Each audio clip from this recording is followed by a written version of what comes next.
And welcome back to Let's Play River City Girls 0. Big apologies for the last video having really choppy audio. PC compatibility issues, man. You just never know when they're gonna crop up. This time around, I'm recording it on my old laptop, which it's kind of created this weird Frankenstein-looking setup, but it'll work for the purposes of getting a video that actually looks okay. Going forward, let's load up our file. We reached Hanazono High School.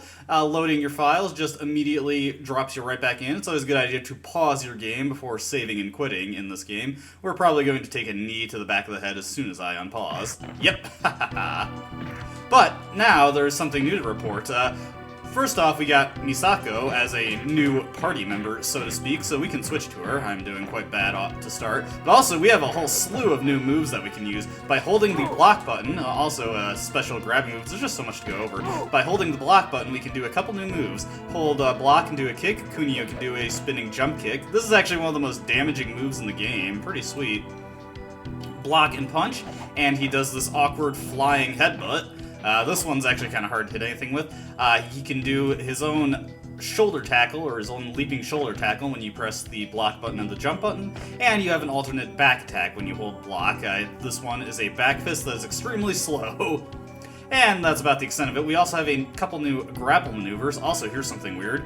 You can hang onto these lights and kick things.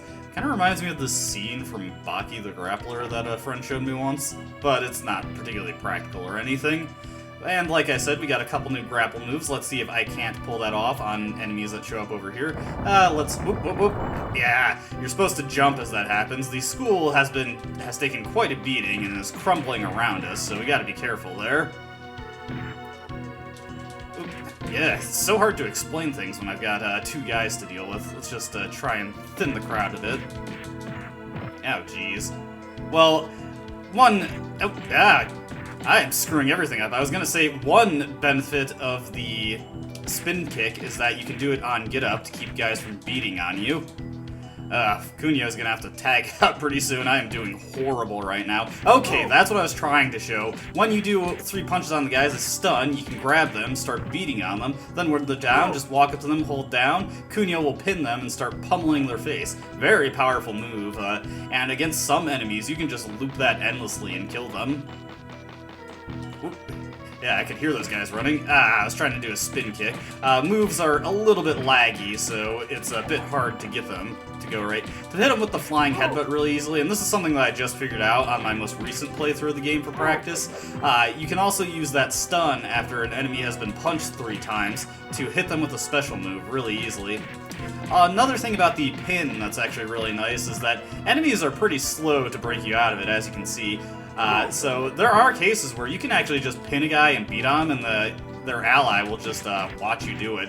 And if you get hit, you get put into an immediate state of knockdown, which sounds bad, but actually it prevents them from beating on you anymore, so it's a pretty safe way to get in a lot of damage. And don't worry too much about taking a lot of damage in this game. You will take damage and almost certainly die at certain points. This is not really a game that was designed with the idea of you'd be able to get through it without taking a ton of damage. Got one more guy to take care of here. Let's just hit him with a spin kick. Like I said, that spin kick does tons of damage, so it's a good idea to hit as many enemies with it as possible if you can set it up. Just be careful, the hitbox is really wonky, and that makes it remarkably unsafe, which is pretty annoying, but it's what we gotta deal with. And yeah, this is what I'm talking about. You can see the guy's just kind of ignoring us and letting us pummel his friend to death, and he used a very ineffective jump kick to try and get us off him. As far as other things go, the flying shoulder tackle is a pretty good way to immediately knock guys down, if you can not get punched out of it. Yeah, these moves do not have any kind of invulnerability frame, so you can easily be knocked out of them. And of course, Riki has a couple of his own moves. This is where Kunio and Riki really start to diverge. They have a different set of special moves for their punch and kick specials, as well as a different special back attack, because of course Riki has his own back attack. That guy's taken out. Can we move on? Or, yeah, there's one more guy to take out. So let's switch to Riki right now. For his kick special, it's weirdly a punch. It's this rapid punch, which is actually really good in a lot of different situations. Makes Riki very useful. His other special for his kick is, or as punch is an actual punch special. This one, he does a shoryuken.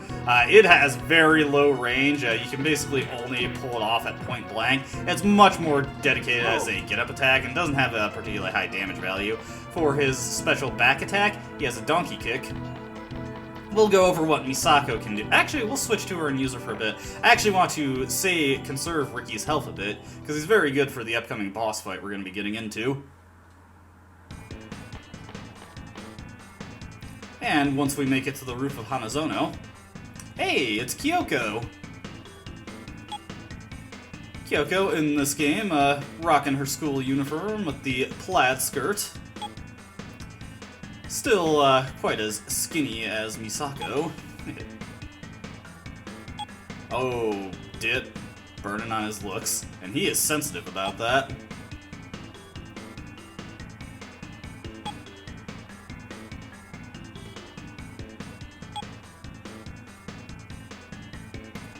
Oh, speak of the devil, my friend.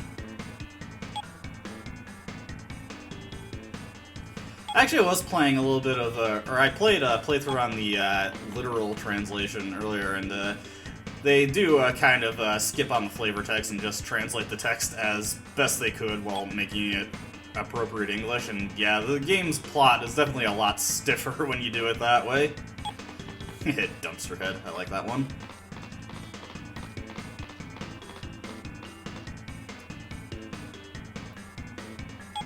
Ill, if you say so, buddy.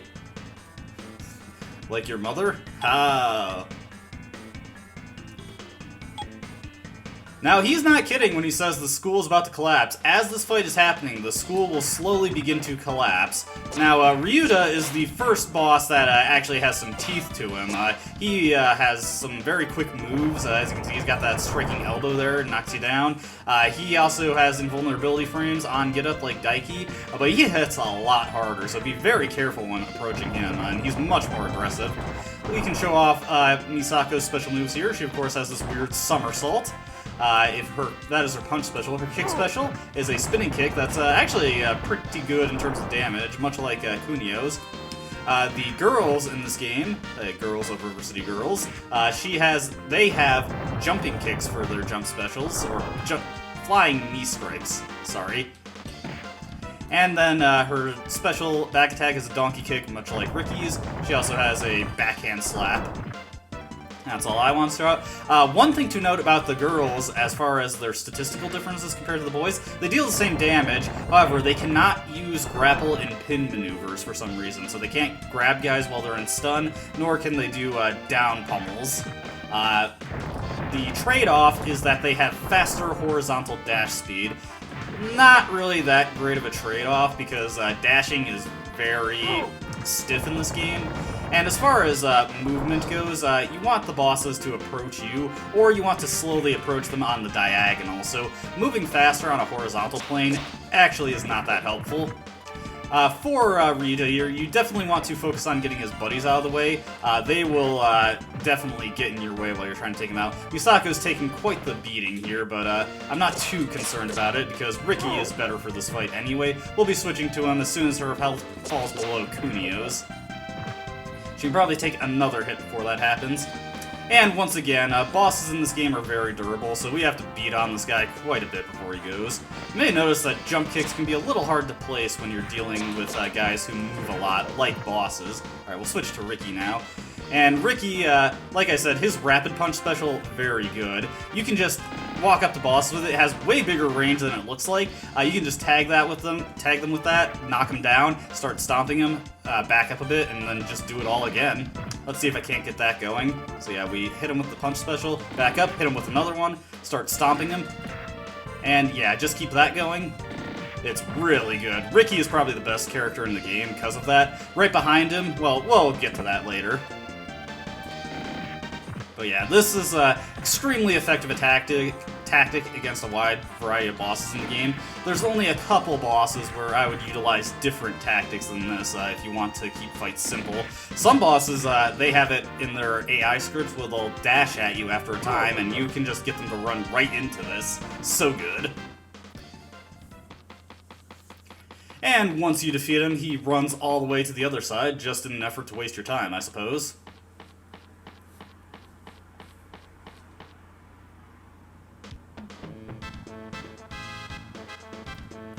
Oh, what a wimp. Haha, called it.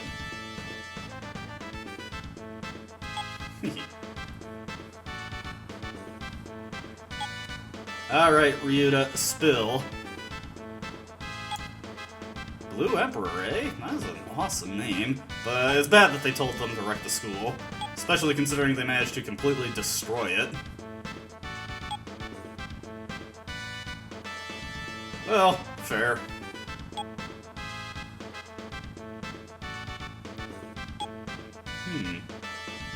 Samwa Gang, huh?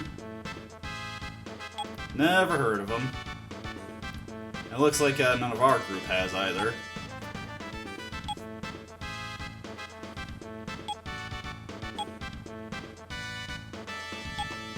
Ooh, right in the gonads. Alright. Oh, it probably stands to reason they told us that everybody was being forced to work at the amusement park. Funnily enough, the first time I played this game, the scripting on this kind of bugged out a bit, and Kyoko didn't actually come out, so she was either disembodied or just talking from inside the doorway.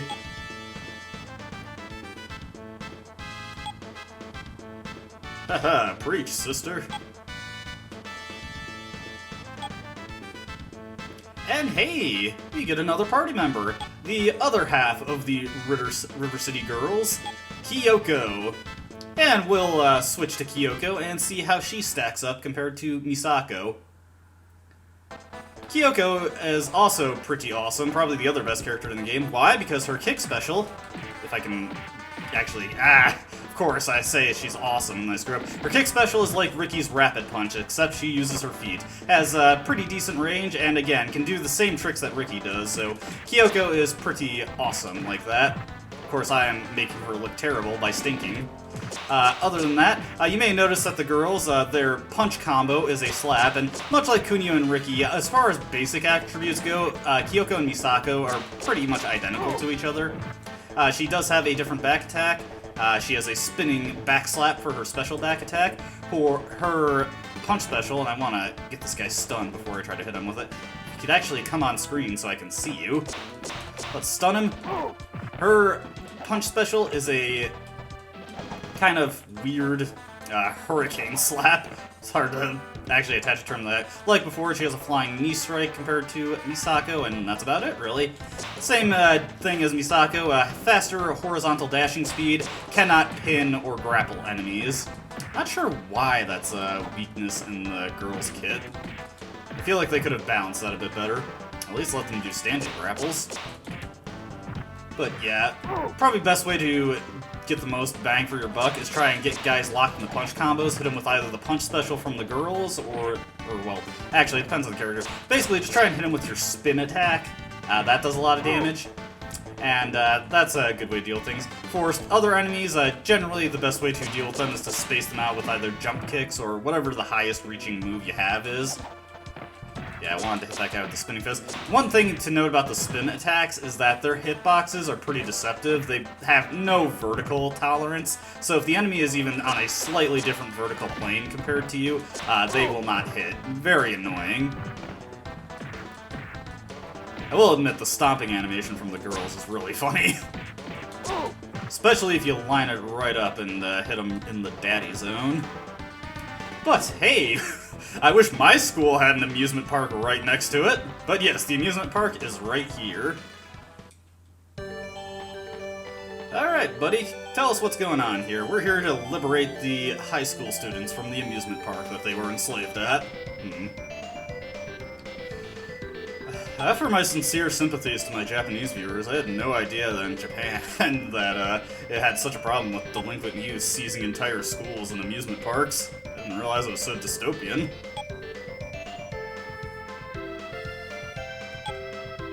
Hey, I think we got a lead on our imposter.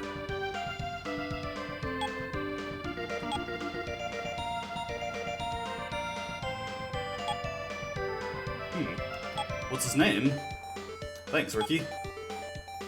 Ken, huh? Alright, so we're looking for Ken the Kunio imposter. Kenio.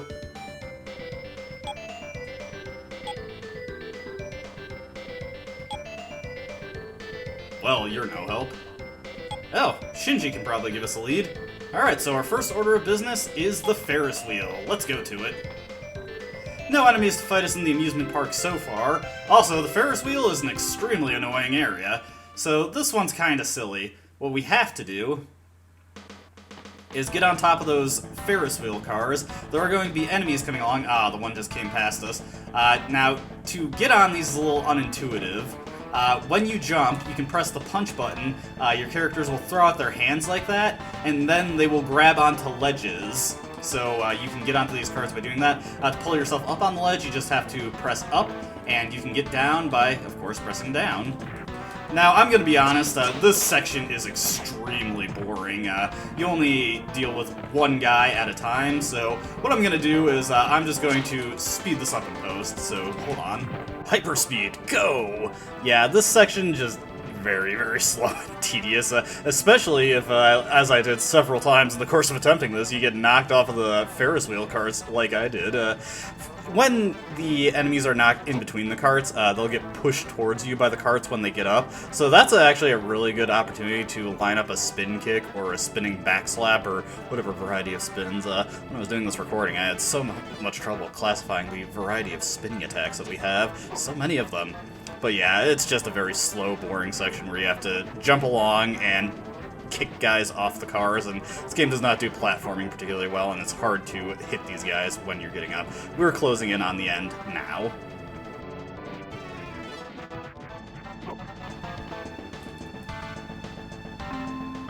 Alright, we're done with that. Yeah, it takes a while. Now, here's something funny you can do. When this cutscene starts, you can grab onto the Ferris wheel and go for a ride.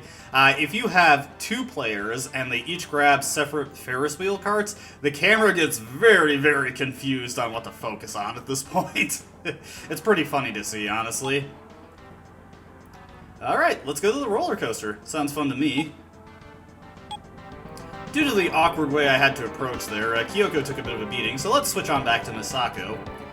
We want to get the girls of River City Girls Zero some floor time after all, right? Next up is the roller coaster. Let's check out what we got here.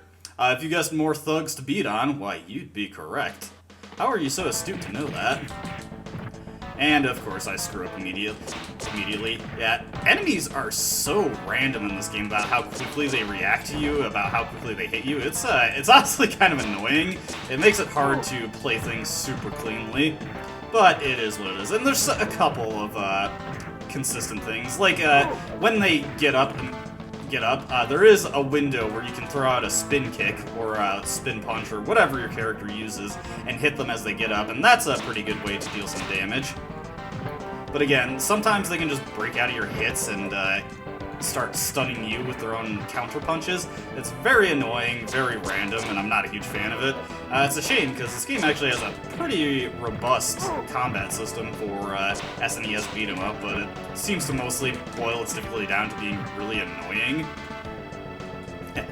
I guess that's what you'd expect of the era. I'm doing this so bad. Of course, this is something that just kind of comes up when you're fighting enemies on a strictly 2D plane. I should probably be using the flying knee strike more, since that has good reach, and as you can see, immediately knocks the enemy down. And of course, sometimes they hit you out of it, and you start to flounder as you try to recover. Oh, jeez. Okay, let's hit this guy with the jump kick. Or not. Okay, let's hit this guy with Kunio. I don't want Misako to die. Remember, any character dies, that's game over. You have to continue.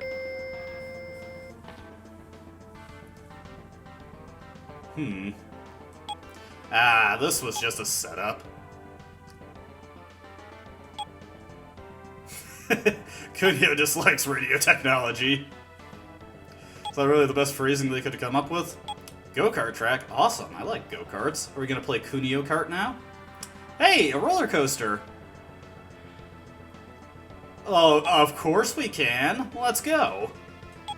Alright, so here's a special little thing you can do. You can pick your character of your choosing, and let's go with Misako, just because she wanted to, and you can ride the roller coaster. Let's go.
boy, that was fun. Though I will say, a roller coaster that launches the car into the air separate of the track seems like a damages lawsuit waiting to happen.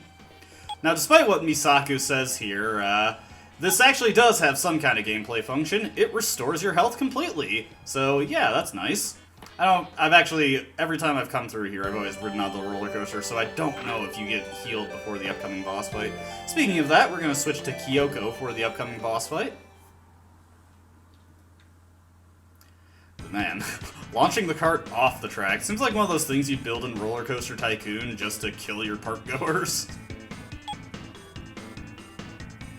Oh yeah, it's been a blast. Riki is getting into it. Oh, your attempts to play dumb fool nobody. And we fight Shinji. Be careful, this guy hits hard, and that is a constant with all the bosses going forward. They hit extremely hard at this point. Fortunately, remember how I said enemies will dash into you and you can just hit them with your rapid kicks or punches? Well, Shinji is one of the purest examples of that.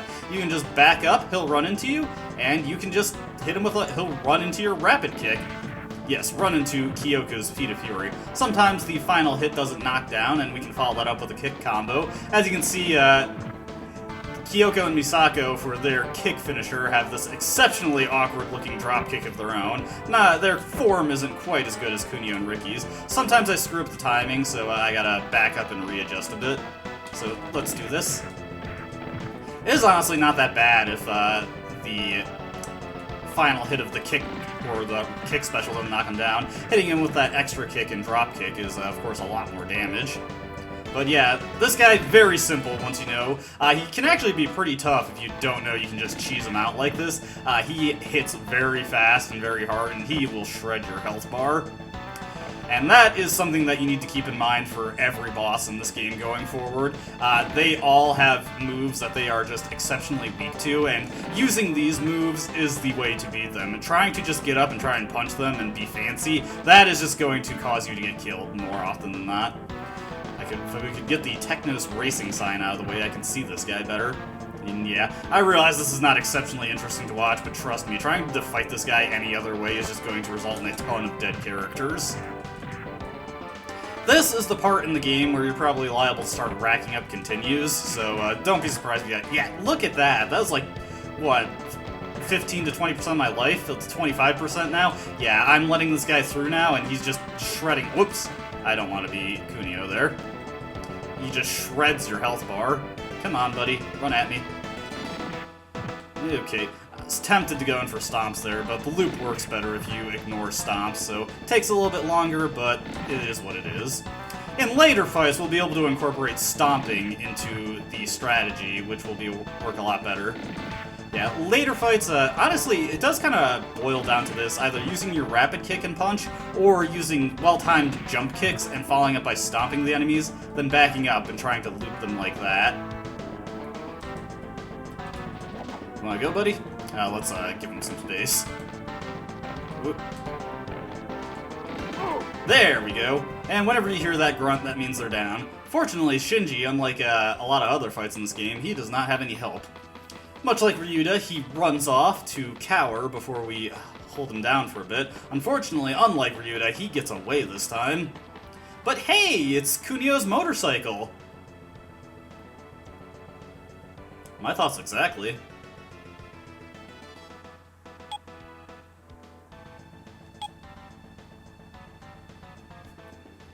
Actually, are they just not going to explain why Kunio's motorcycle is here? Let's just say Shinji stole it after Ken was done stealing it. Area 13, eh? Is that where they keep Jason Voorhees?